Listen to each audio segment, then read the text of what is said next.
All right. Let's see. Okay. Welcome to the I'm a Practicing Musician podcast, where we explore what it means to be a practicing musician from perspectives spanning music educators to famous musicians.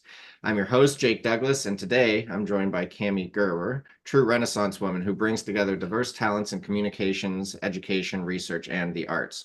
With a master's degree in American Studies, Cami has worked as a teacher, university administrator, podcast host, and a nonprofit financial director. But she's also an accomplished French horn player, serving as first chair in the Elko Community Orchestra and treasurer of the Elko Community Concert Association. Blending academic rigor with creative passion, Cami's unique perspective connects people and ideas through skillful communication. Thanks for joining me today, Cami. How are you doing? Thank you so much. Appreciate the gracious introduction. Yeah, you're welcome. Well, I always start the podcast with the question, in your view, what does it mean to be a practicing musician? Uh, I think for me, at this stage in my life, practicing has evolved. Mm, Um, I grew up with music. It's always been a part of my life, and the rigorous approach that I had to practicing, and as a child and up through my college days, that has had to shift. Just because you get older and you have a job and other responsibilities and things. Um, so practicing is important to me, but I've had to change my approach to it and be gentle on myself. mm. Um, Practicing for me um, means to stay involved in music in my community. That's a big part of being a part of the Elko Community Concert, or excuse me, the Elko Community Orchestra. So I'm able to, maintain um, my embouchure, my musical flexibility. But I've had to step back in some ways with my practicing too. So that helps me keep it in my life.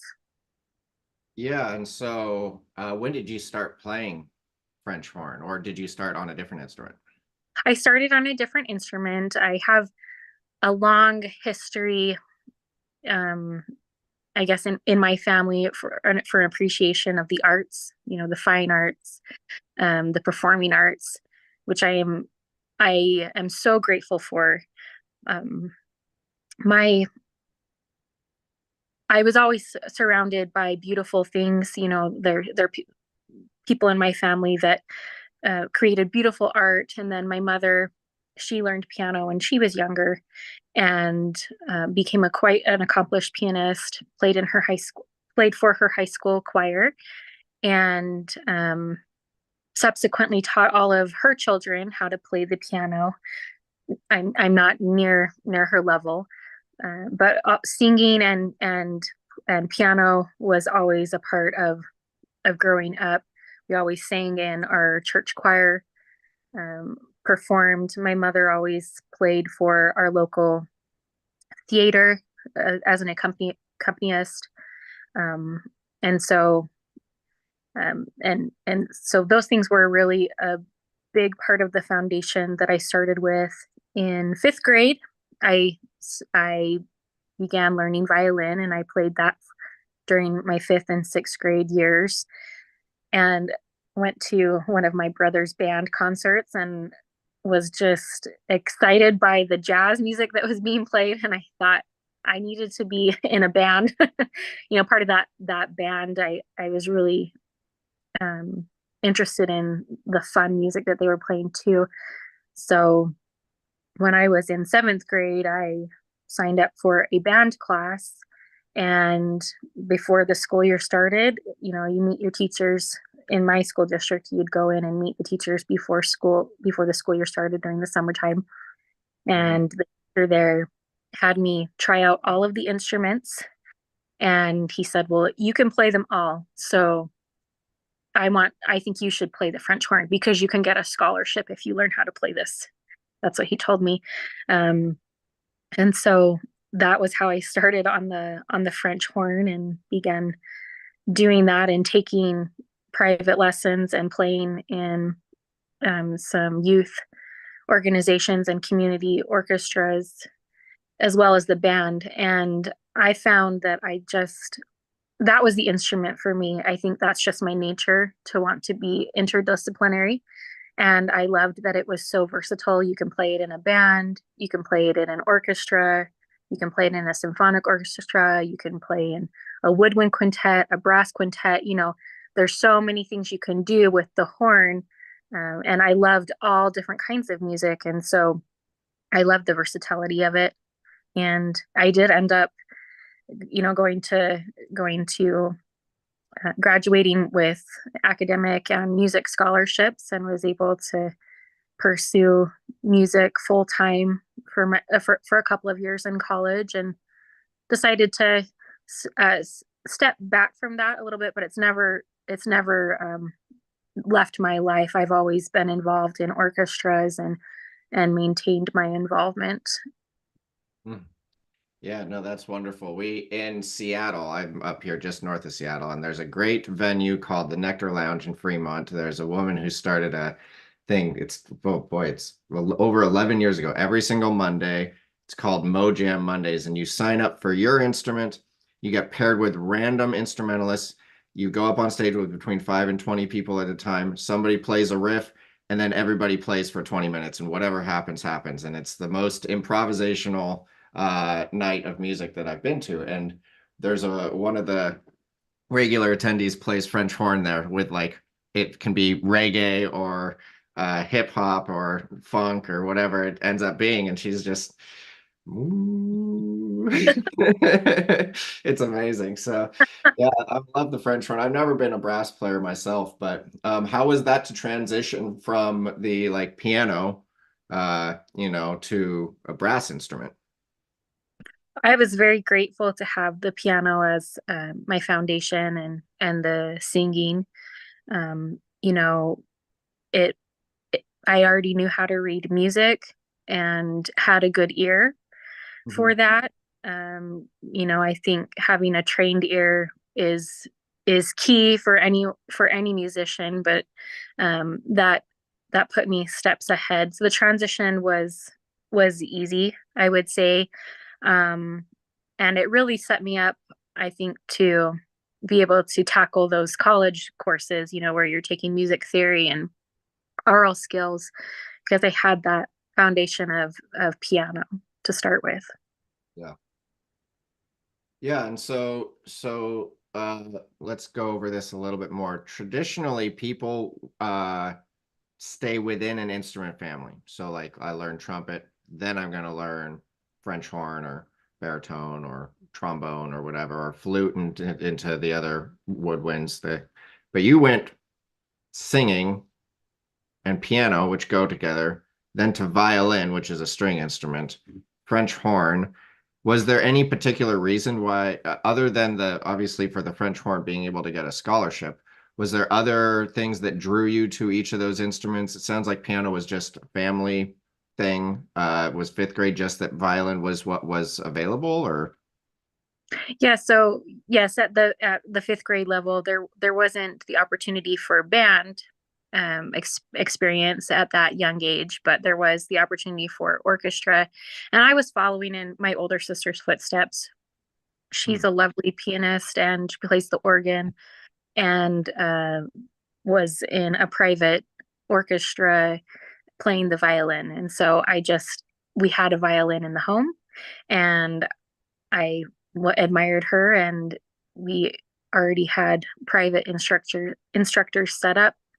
And so I did that for a time, but um, I guess wanted something different.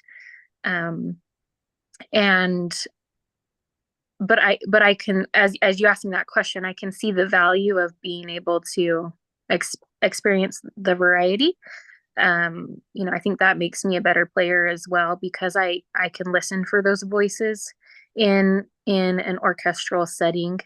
And I have an appreciation for the technicality of all of those things. A healthy admiration for the skill that it takes to play those things. People always say French horn is one of the hardest instruments to learn, but I tell you, string instruments, even woodwind instruments. I feel like there is a dexterity there that I don't. I it would take a lot more effort in some ways, I think. So I have a very healthy respect and admiration for people that play those instruments. Yeah, I grew up on Suzuki flute when I was 4, but we'd go to this camp every year, band camp, and they had the violinist there starting at 3, 4 years old, and boy, those are some screechy sounds. It's hard to make a good sound on a violin. So yeah. God, God bless all your parents. Yeah, yeah. Well, so over your time playing, from when you started to now, how do you think the identity of a practicing musician has evolved? For myself personally or musicians in general. Let's start there and then go to musicians in general. Yeah. Okay. Um, I guess how has it evolved?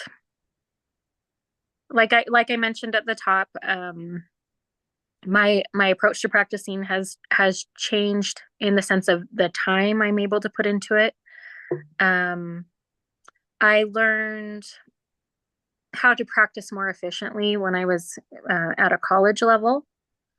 The theory finally started clicking for me, and I was able to work with some fabulous instructors with that came from very different methods of approach to practicing, and that just opened up a new appreciation and a whole new world for me to to learn like different ways of practicing. I think as a young musician, you might find your way or you're taught one way, and then being able to be exposed to people that do this for a profession opened up a lot of different methods and abilities. I was able, I feel, to really train my ear much better um, at the college level. Was gained some techniques. I was very appreciative because my first theory instructor, um, well, I went to a school that had people from all disciplines.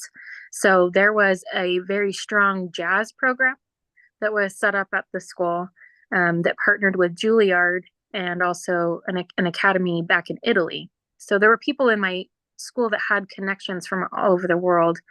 And so there's a huge jazz program, and they had a really strong orchestral and band and choir program too. And so my teachers came from all over the world and all different backgrounds of professional experience.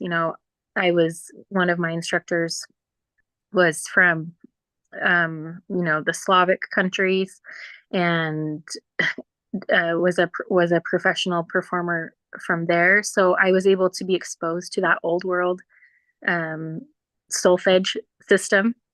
Mhm. And another instructor was a professional jazz trumpet. She led one of my brass quintets. I had a flautist that led my woodwind quintet who'd spent time, living abroad in Italy.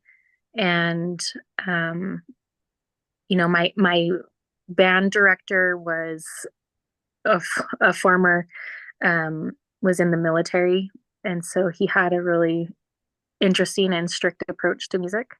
And my orchestra director was a professional performer from the States.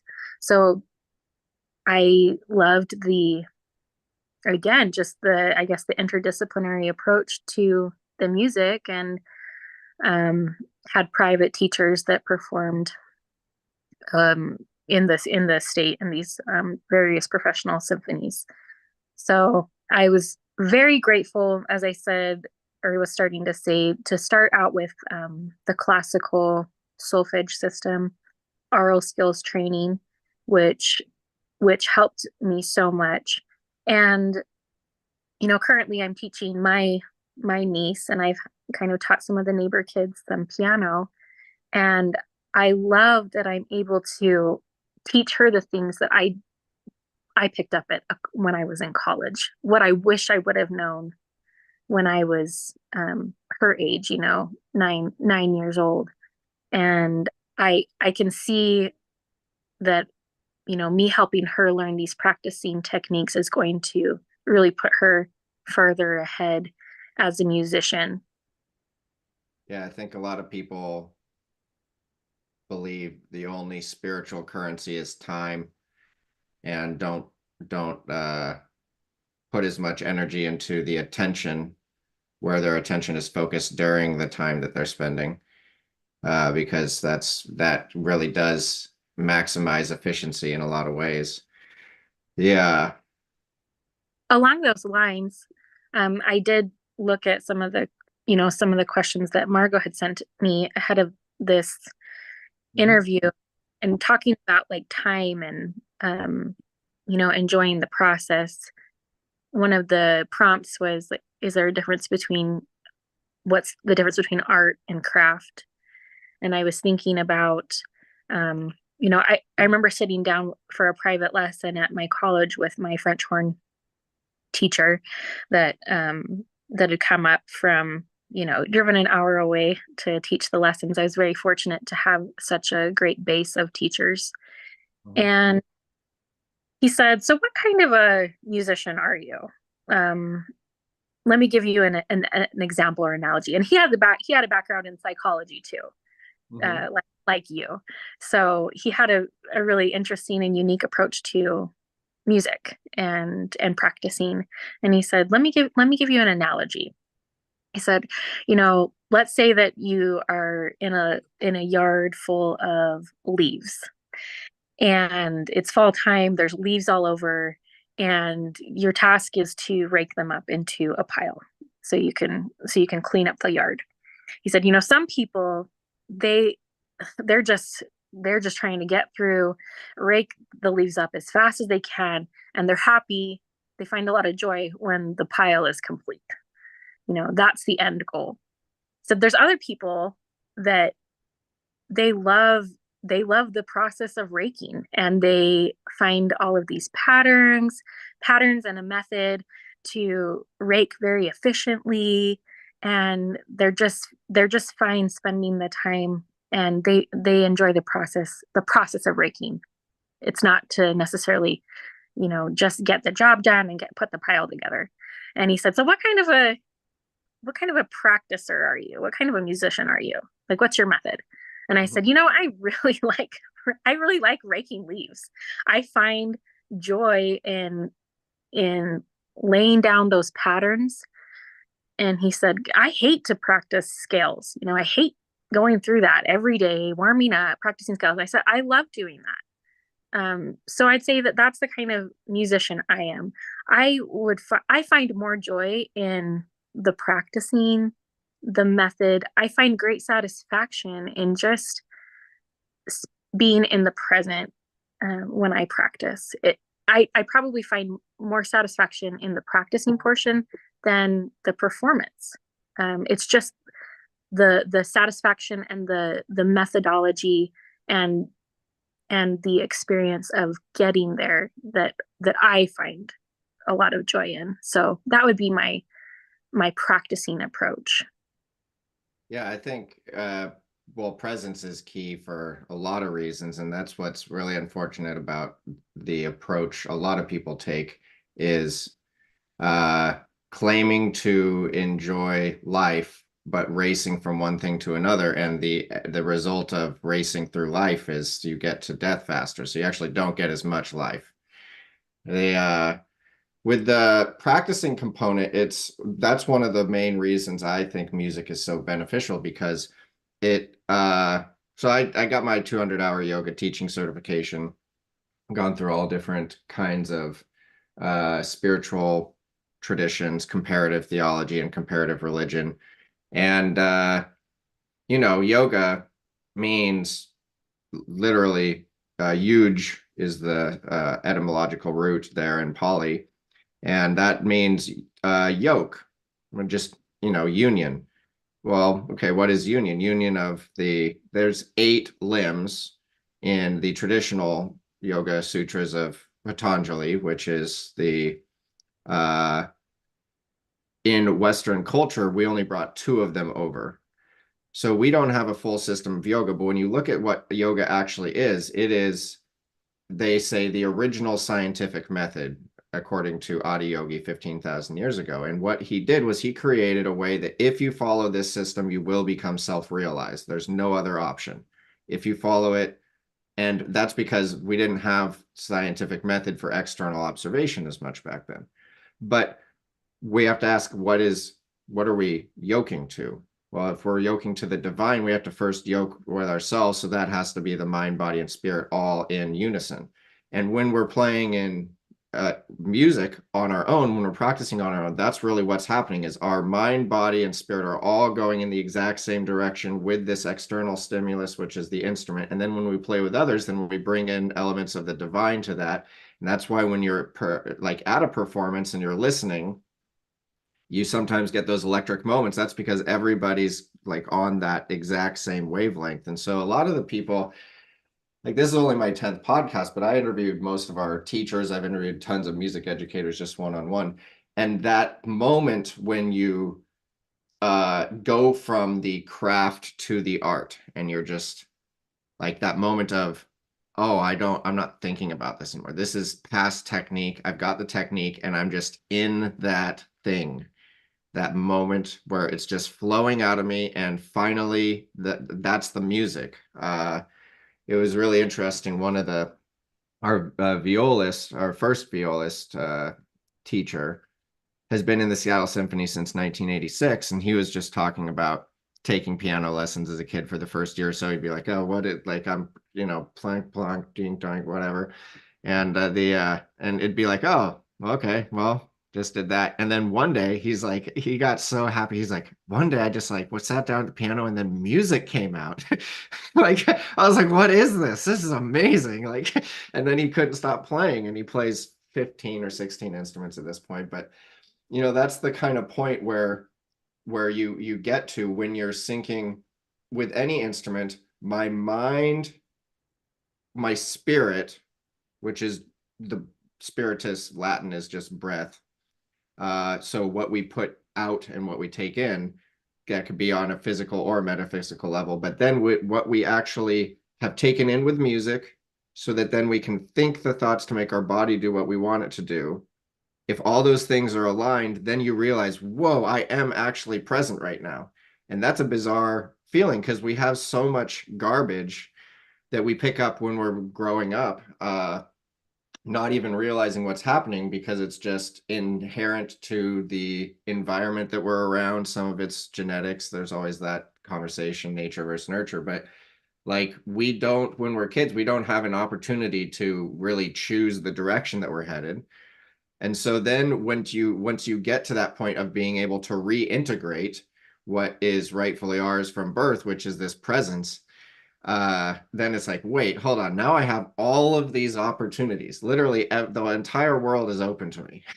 And that feeling is, that, I mean, that's the reason I think almost, it sounds like even you and all musicians that I've talked to come back to music. It's like, I don't care performing. I just want to be there playing my instrument. And that's that feeling that I'm coming back, and I'm really focusing on this one activity that is going to provide uh, that union.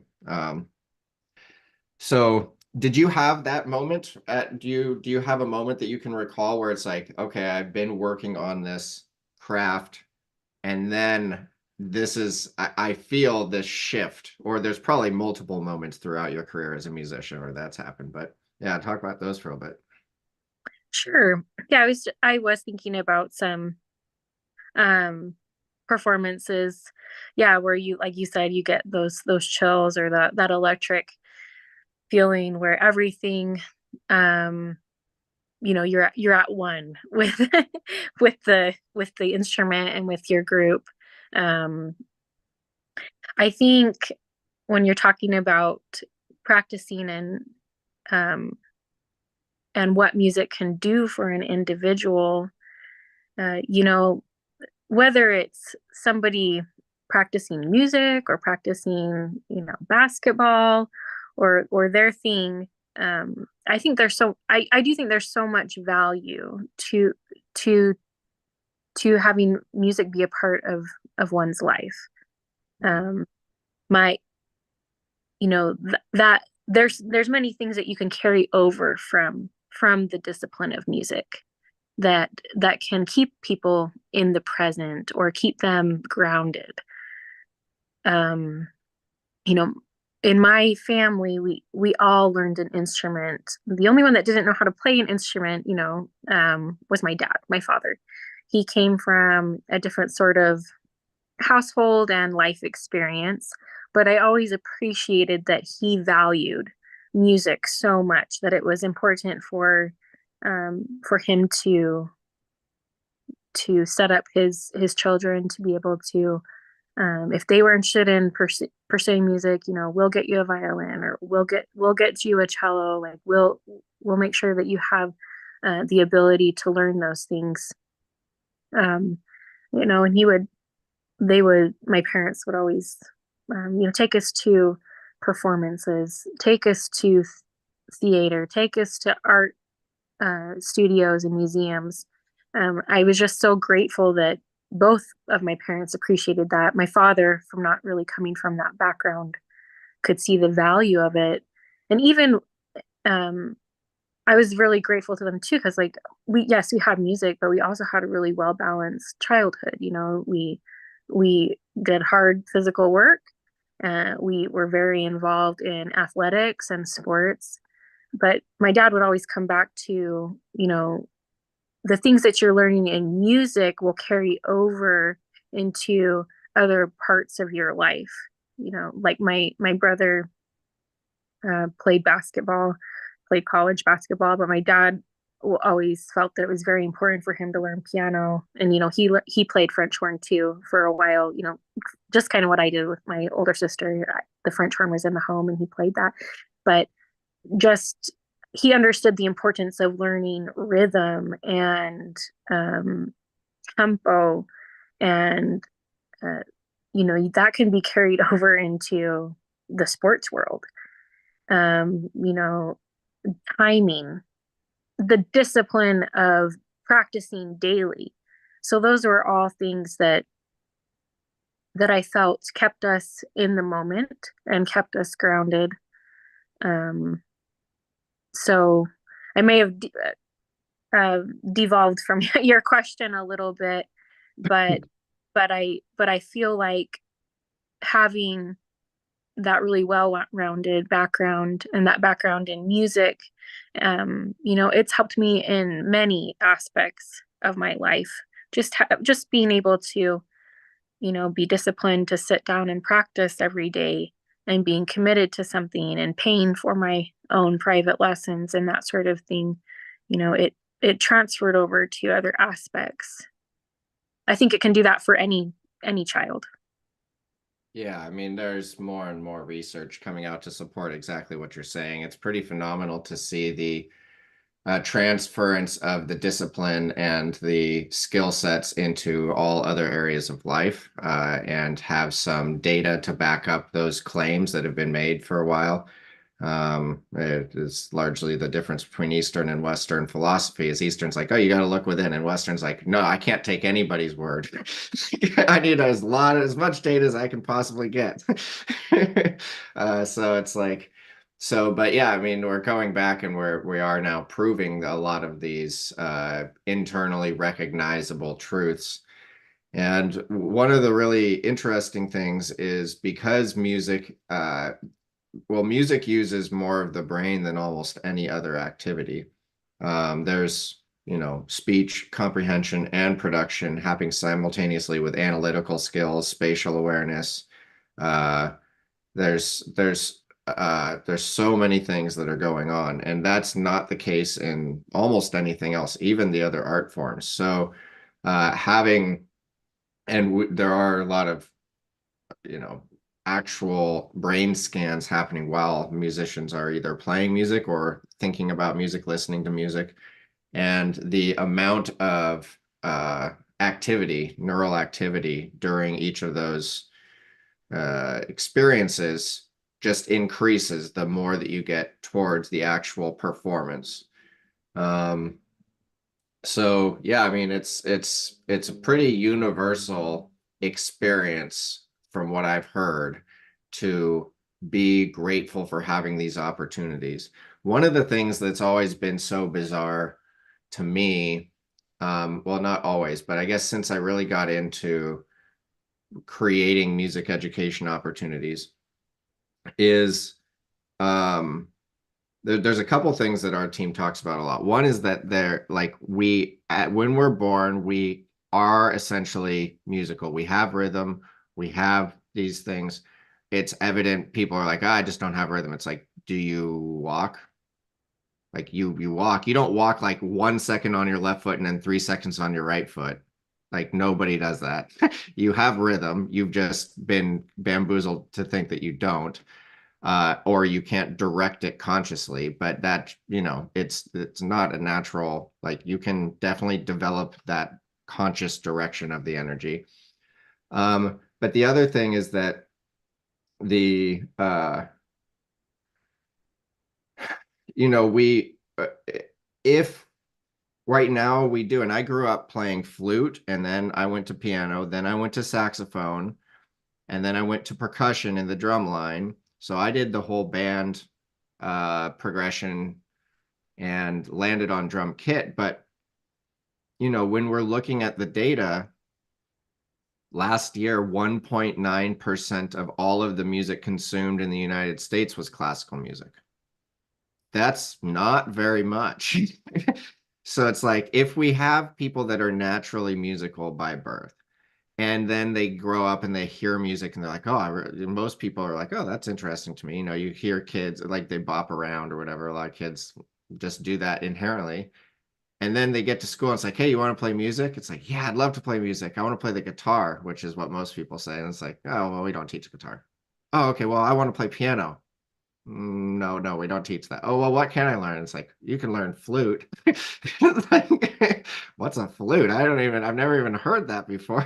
And so then it's like, we take this thing that people are naturally good at, the vast majority of people, or at least have some proclivity towards, and then we make them interested in it by listening to it. And then we offer them free education that is something that isn't aligned at all with any of that.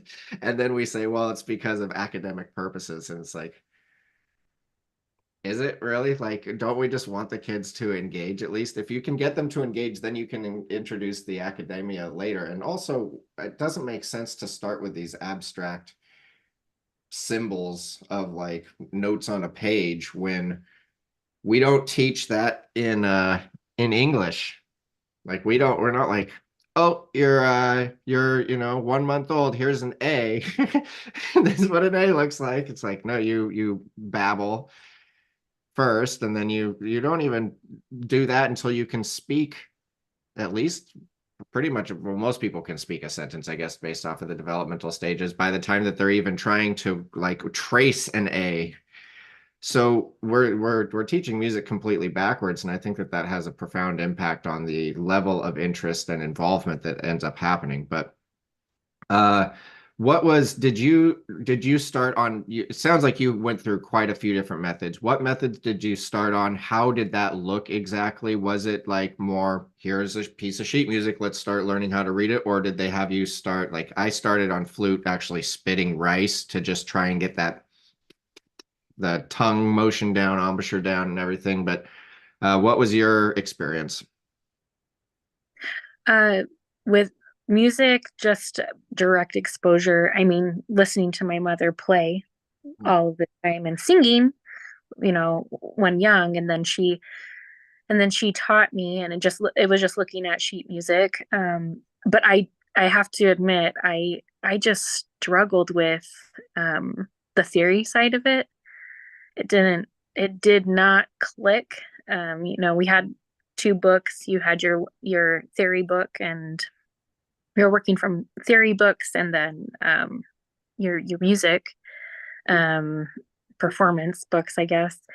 And and on top of that, such a perfectionist. So I just couldn't handle making mistakes with the music. So I quit at a pretty young age because it was probably I was probably just a terror to teach. If it had been anybody else, I would, but it was my mother teaching me, and I wasn't a pleasant student.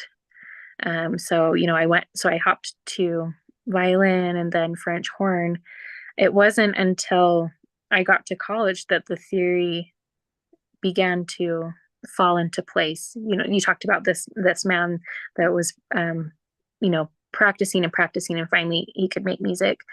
It was like I don't know if it my cognitive maybe my they say your brain doesn't slowly start to it doesn't finish developing until you're older, Yeah. in your college years. And I thought, no, I'm joking, but maybe I had some of that to do with it. But I think it was just a lot of exposure, repetition.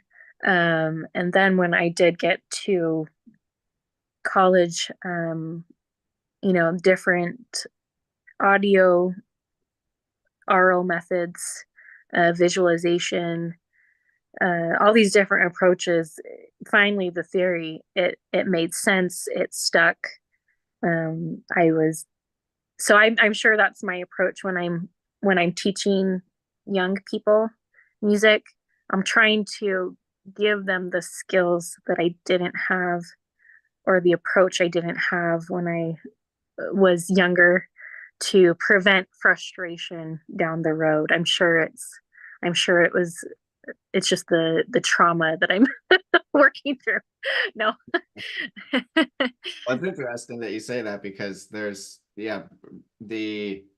a lot of people end up learning how to play by ear, which is literally they cannot play in the school concert band or orchestra then because uh you can't look at the music and play that way. My sister, she took Suzuki flute 4 years after. She's 4 years younger than me, and she got to book three, some decently medium complexity compositions, and they realized that she'd never learned how to read music. She just heard me playing the whole time. Oh, They're like, well, you can't really progress any further because it's going to be too complex to play by ear. And so she just quit because she didn't want to learn how to actually play. And I'm experiencing that a little bit with my daughter. She's in an El Sistema program out here and for the violin, and then she's playing drums. And whenever I try and teach her something, she's a very perfectionist, like you were talking about. And so she's like,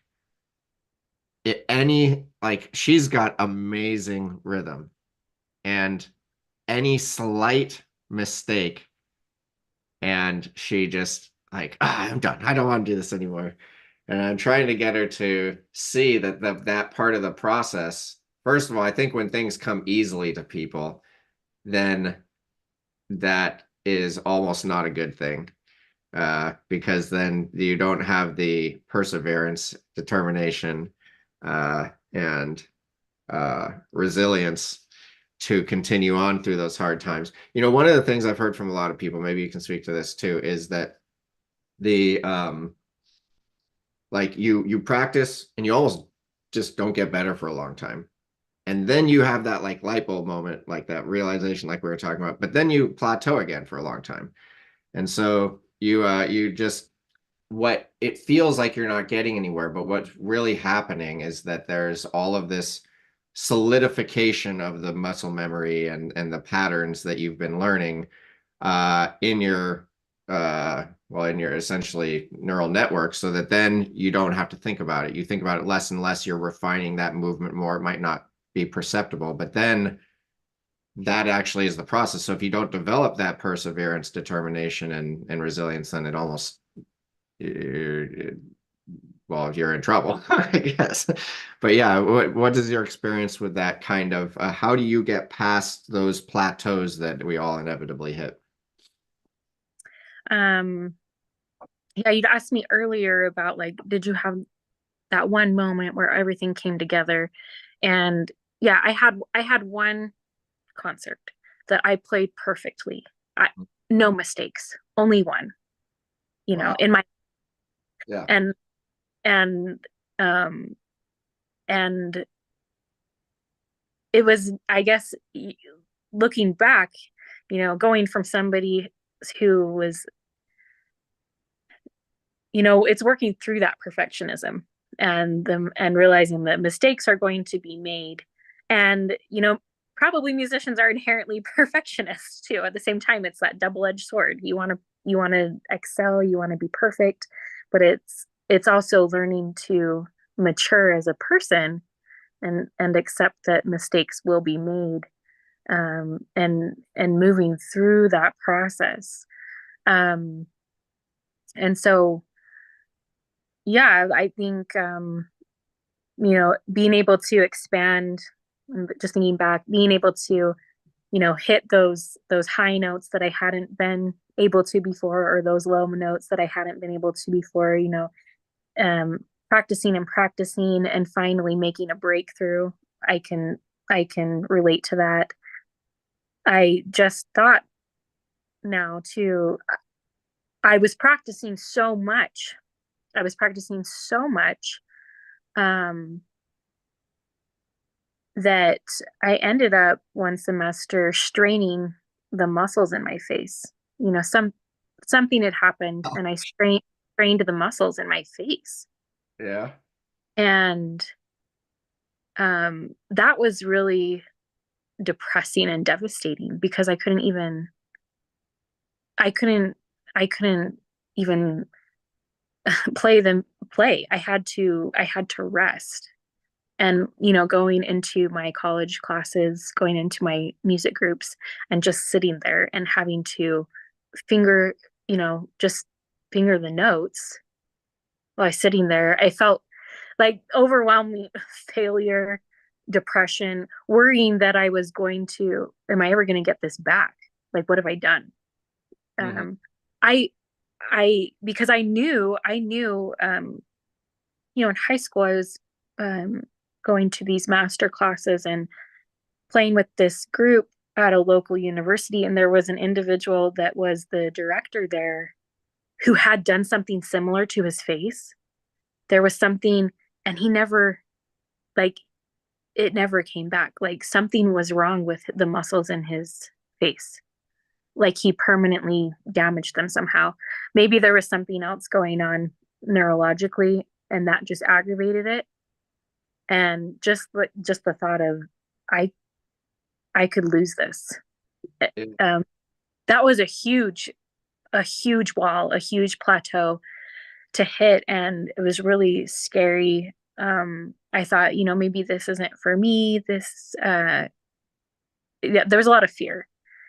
So having to let my body recover and think about the way I was practicing and practicing smarter and not harder. You know, there's many ways to practice without wearing out the body so much. Um, there was just a lot of pressure that I put on myself, that I myself to perform and to be the best and to be able to be perfect when I went into rehearsal. One of my directors was really, I was afraid of him. he was just so he was so strict and so frightening, you know. um I remember sitting in rehearsal. It was a day or two before our concert that evening that was going to be open to the public, and just we started the song, and he cut us off. He picked up all of his music and he just threw it into the seats of, of the performance hall, and he left. you Mm. know so there was a lot of pressure I put on myself, but I was so afraid of him too, because he was frustrated that we weren't there, but he had a temper. Yeah. And I I was taking that so personally, like it was me.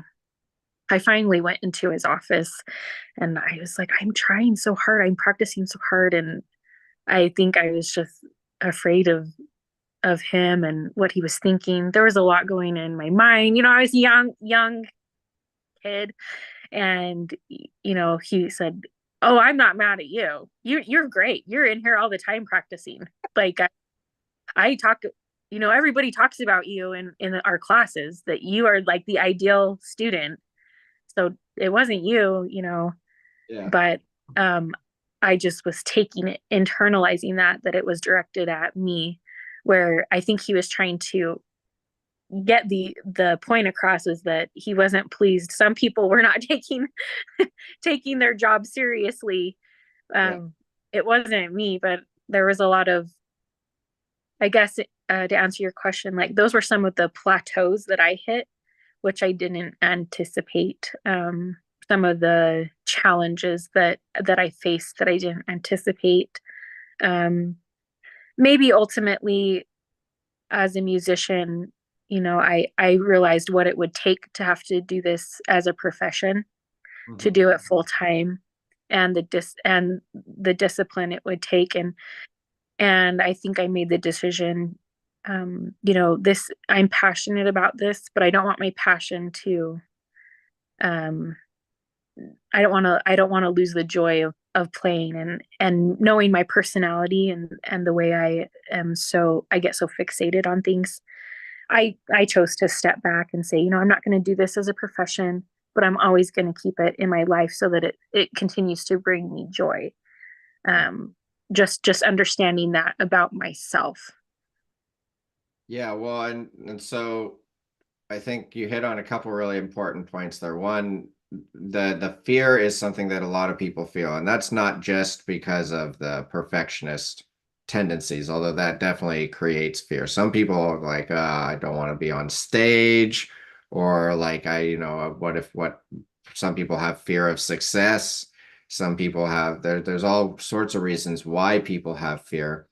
And so one of the questions I like asking to help the listeners understand that this happens to all of us is how, or really, what are some of your most humiliating moments on stage, and how did that shape who you are now?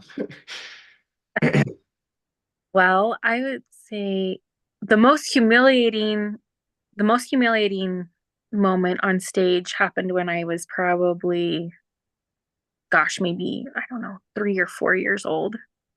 I was going to be performing at a church function. My mother was playing the piano, and I had learned this song to sing to all these adults.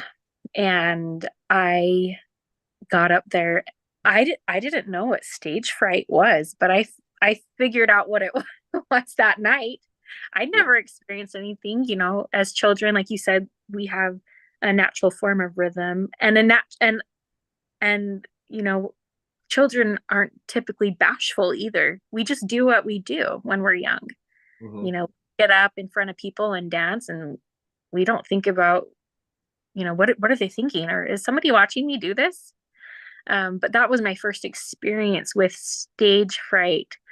And at such a young age, I ran off the stage. I was crying. My mother tried to pull me back. Some other women came and tried to get me back, and I was just so scared. I pled with them, please don't make me go out there, and they didn't. They didn't. Um, so that was from that point forward.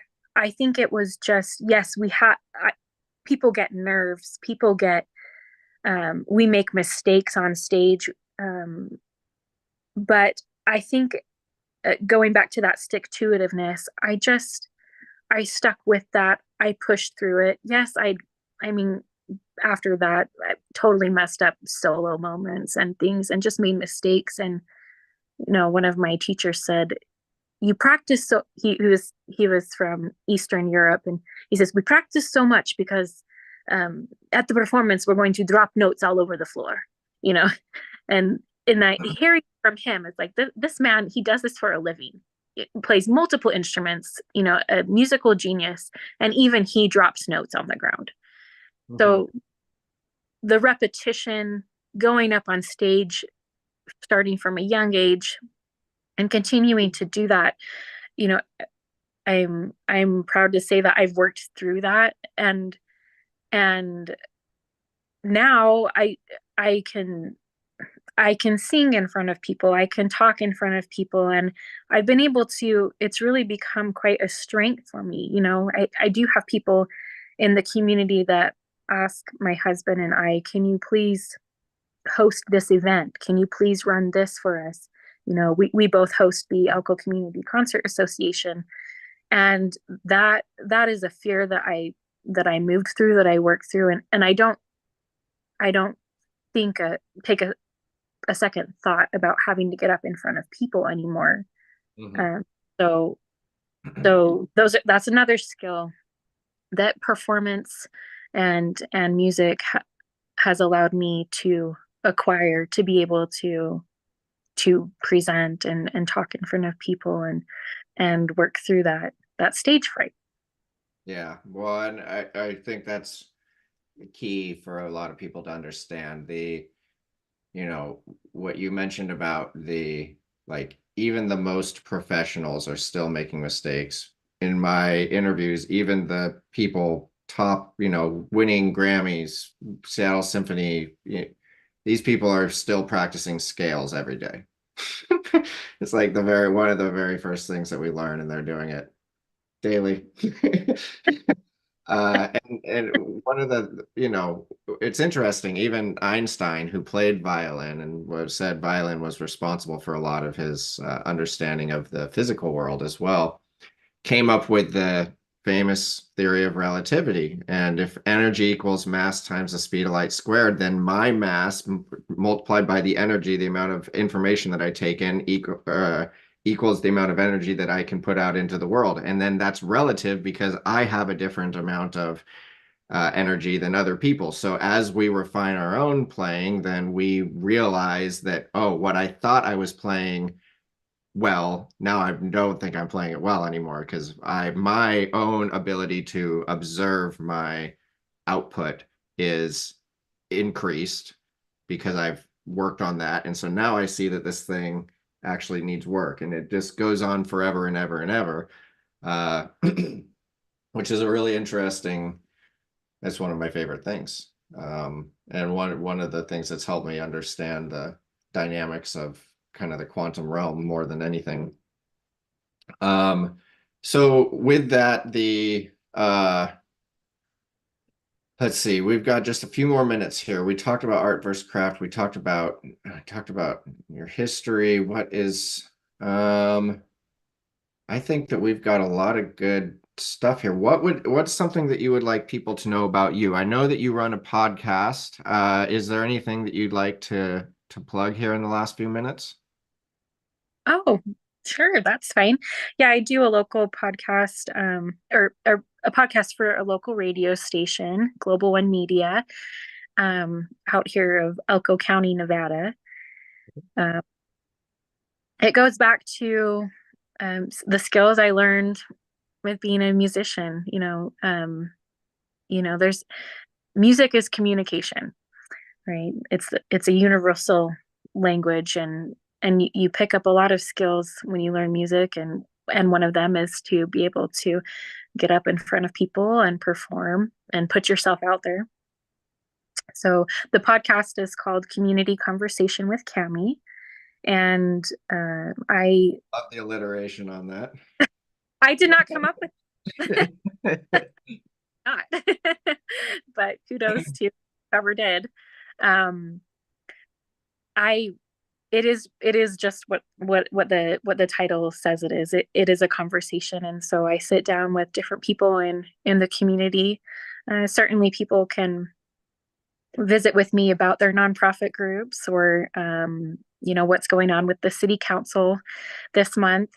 But my most favorite interactions are the conversations I have with just the people that make up our beautiful county and the larger northeastern Nevada. Um, I I love to just talk to people about their history, what their life has been like, any topic of interest, and that's brought a lot of joy to me, and my hope is that it will create um, more unity in our community and appreciation for the good people that are here. And I think it is doing that. Hmm. You know, and putting goodwill out into the world and into our community. That's been my goal and my approach. Um, as I mentioned too, my husband and I, we host the Elko Community Concert Association series, and that's been um, a part of Northeastern Nevada since 1946. Wow. It was started um, right after World War II when there were musicians and performers, people that were part of the performing arts that needed work. Mhm. And there was a great need across the nation, especially in rural communities like mine, to have culture, to bring culture here. And so it was a partnership in our community, our rural community, to expose people to the performing arts. And for the last 40 years, it had been run by Bill and Ann Nesbitt in our community. And they were ready to retire and asked my husband and I if we would carry on this legacy and continue to bring the performing arts to our rural community. So we bring 4 to 5 professional performances here. We work with an agent out of Nashville, Tennessee, called Live on Stage, and we do we are a nonprofit, and we're able to bring these performances out because of the great donations and the supporters that we do have that supplement and cover the costs for live professional performance. So our season tickets are $55 for an adult for 5 concerts and Wow. $10 for students for 5 concerts. So it's at a greatly reduced rate to see something that you could see on any major stage, Mhm. the nation or across the world. And so that's how I continue to be a practicing musician too. It's about sharing what I was able to experience when I grew up. I see there's a huge need for that in my community, a huge need for that, and there's an illiteracy in music and the performing arts, the visual arts, and I just feel very strongly about providing that for young people and families, to give that opportunity. So I'm very passionate about that because it was such a huge part of my life growing up. Yeah, no, that's wonderful, and I'm glad that you're able to bring those opportunities out to the Elko area. Margo was telling me the other day it's about 25,000 people in your community. Is that Yes, pretty it's small? Elko, Elko proper. Yes, we're Yeah. uh, a mainly ranching and mining. We're very rural, a very big county, one of the, I think, largest in the nation. So we've got a lot of square mileage, and not as many opportunities for higher these kind of elevated experiences. Mhm. And so, just to be able to have a community orchestra in this area is a blessing, and to have you know people that are willing to and feel that it's important to share the arts and to bring music to the rurals is very important.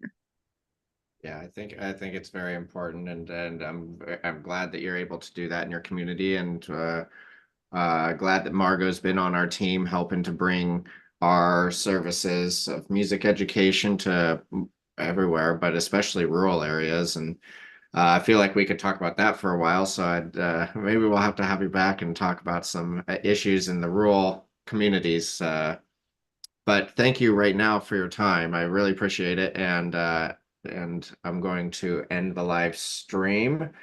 But again, thank you very much for everything that you're doing. It was a great conversation, and I always enjoy hearing about all of the great things that that different people all across the United States have going on with their musical careers. So thank you, Thank you Cami. so much, Jake. It was a pleasure.